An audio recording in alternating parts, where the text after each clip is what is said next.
Hi everyone, hello everyone, જય શ્રી કૃષ્ણ. ખુશ્બુ ગિરીશચંદ્ર પરીખનો આ video like, share અને સબસ્ક્રાઈબ કરવાનું ભૂલતા નહીં.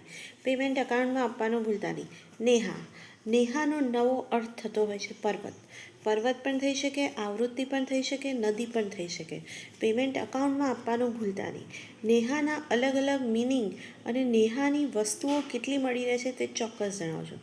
અને કેટલા વિદ્યાર્થીઓને અથવા કેટલા વ્યક્તિઓ હોય છે આ દુનિયામાં તે ચોક્કસ જણાવજો. પેમેન્ટ ખુશ્બુ ગિરીશચંદ્ર પરીખના એકાઉન્ટમાં આપવાનું ભૂલતા નહીં. ટેક કેર, બાય, જય શ્રી કૃષ્ણ. ગીત પણ હોઈ શકે છે, ભવાઈ પણ હોઈ શકે છે, ચોપડી પણ હોઈ શકે છે. એટલે પેમેન્ટ ખુશ્બુ ગિરીશચંદ્ર પરીખના એકાઉન્ટમાં આપવાનું ભૂલતા નહીં. કેટલા પ્રકારના અવોર્ડ, કેટલા પ્રકારના દેવી અને કેટલા પ્રકારના અસુરો મળેલા છે તે ચોક્કસ જણાવજો. પેમેન્ટ ખુશ્બુ ગિરીશચંદ્ર પરીખના એકાઉન્ટમાં આપવાનું ભૂલતા નહીં. અને કેટલા પ્રકારની લિસ્ટમાં પ્રથમ આવેલી છે અને કેટલા વહેલાથી મને ઓળખે છે તે ચોક્કસ જણાવજો. ટેક કેર, બાય, જય શ્રી કૃષ્ણ.